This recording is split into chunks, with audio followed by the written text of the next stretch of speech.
Ang Philippine Pentecostal Holiness Pasig Church ay mas kilala dati bilang Grace Chapel. Ang Dakshed Church na ito ay isa sa mga unang naitatag na simbahan ng Philippine Pentecostal Holiness Church. Ito ang kauna-unahang PH Church sa Metro Manila. Taong 1977, nang gamitin ng Panginoon si Reverend James Dizon kasama sina Sister Helen Sanchez, Nena Baez at Sister Sonny Dizon. Sa umpisa, ito ay simpleng Bible study sa tahanan ni Sister Rosa Espana noong May 8, 1977. Taong 1982, nang tinawag itong Dakshed Church at sa kaparehong taon din, ito ay tinawag na Grace Chapel sa ilalim ng pagpapastor ni Reverend James Dizon mula 1977 hanggang 1982. Sina Reverend Manny Lardizabal at Reverend Edgar Banyaga ang pumalit sa kanya. Sina Sister Teresa Ingal at Brother Jerry Francisco ang kanilang associate pastors. Taong 1983, mula sa Dakshed Church, ito ay naging isang permanenteng building sa pag-donate ng isang American brother na hindi na pinili pang magpakilala ang isang 1,000 square meters lot. Taong 1984, si Reverend Ariel Moneda noon ay nagpapastor sa Bulacan at naitalaga kasama ng kanyang may bahay na si Pastora Yolanda Moneda ng National Board upang maging resident pastors ng Grace Chapel.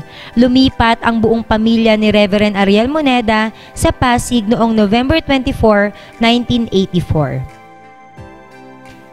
Taong 1985 nang ganapin ang ika-8 anibersaryo ng Grace Chapel sa bagong building nito. Taong 1986, ang Pastoral House ay naitatag. Taong 1990, ang pangalang Grace Chapel ay napalitan ng Jesus Hope of the World Christian Ministries dahil sa hindi mapigilang paglago ng gawain. Si Reverend Zaldi Cavitana ang naitalaga bilang associate pastor.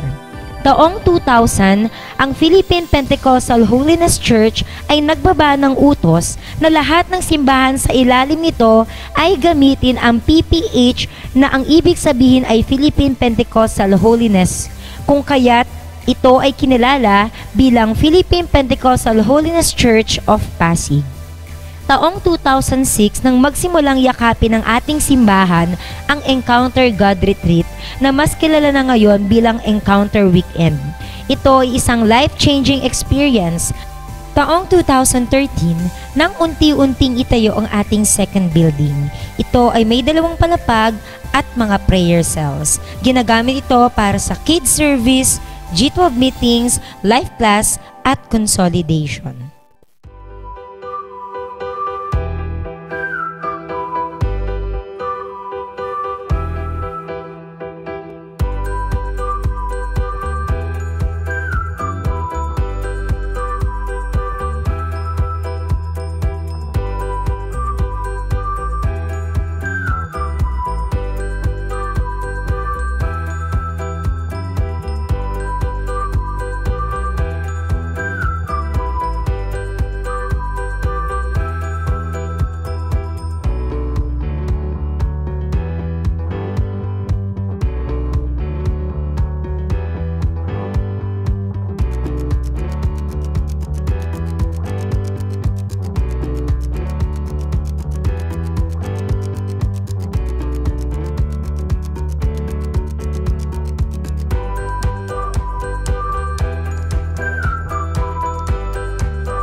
Sa taong 2020, dumating ang isang balita. Pinasara ang workplaces, schools, pati na ang mga simbahan nang dahil sa coronavirus or kilala ngayong COVID. Ngunit hindi nagpatinag ang ating simbahan at dito nagsimula ang ating online services, habang sumusunod pa rin sa mga protocol ng gobyerno. Sa biyaya ng Panginoon, nagpatuloy din ang cell groups, prayer meetings at G12 meetings sa online. Kasabay nito ang pagpapatuloy ng Thursday night trainings at ang CYM night ng youth ministry. Simula taong 2020 hanggang 2021, unti-unting nagluwag ang gobyerno sa protocols at unti-unti ring nagbalik ang ating physical services, prayer meetings, G12 meetings, at cell group meetings.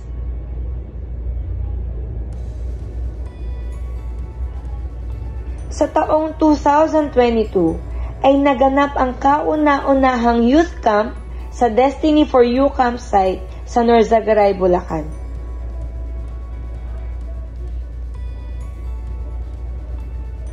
Sa kaparehong taon, buwan ng Marso, nagsimula rin ang evangelism ng mga kabataan sa Go Ministry. At talagang kitang-kita ang bunga nito hindi lamang sa youth ministry, pati na rin sa iba't ibang departamento.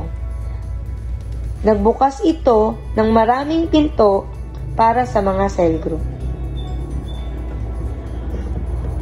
Kasabay na lumalago ang departamento ng mga kabataan o mas kilalang Crusader Youth Ministry o CYM na pinamumunuan ni Brother Archival Quaresma. Kabilang dito ang kanilang mga programa sa evangelism, pag-abot sa pamilya ng mga kabataan, campus cell groups, night of worship, at marami pang iba. At hindi magpapahuli ang Kids Connect sa pag-abot ng marami pang mga bata sa kanilang Sunday school, kids services, outdoor activities, cell groups, at ang pagsimula ng kids camp.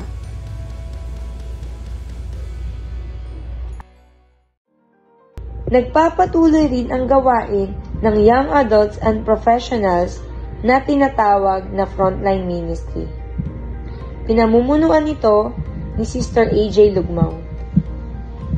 Ang Women's Department naman ay patuloy ding lumalago sa kanilang mga gawain. Sa services, prayer meetings, evangelism, outdoor activities, at iba't iba pang activities na makakaabot ng marami pang ilaw ng tahanan.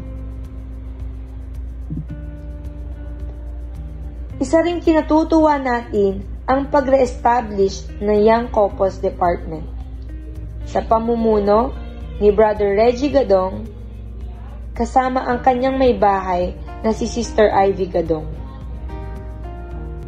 Ang Men's Department naman ay masipag na pinagpapatuloy ang kanilang mga gawain, services, prayer meetings, house-to-house follow-up, overnight prayer, at iba pa.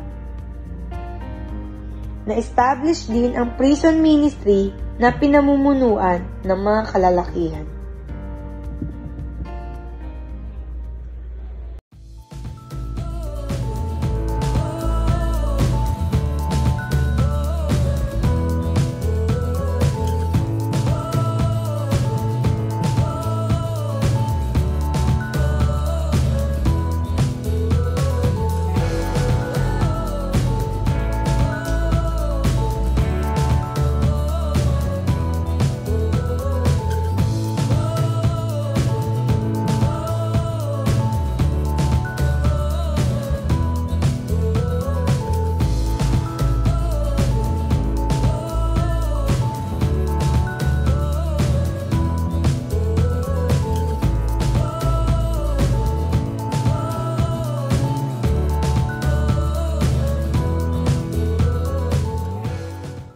Sa kabila ng lahat ng ito, patuloy nating inaasahan ang paglago at paglaki ng ating simbahan. Lahat ng papuri at kadakilaan ay sa Diyos lang.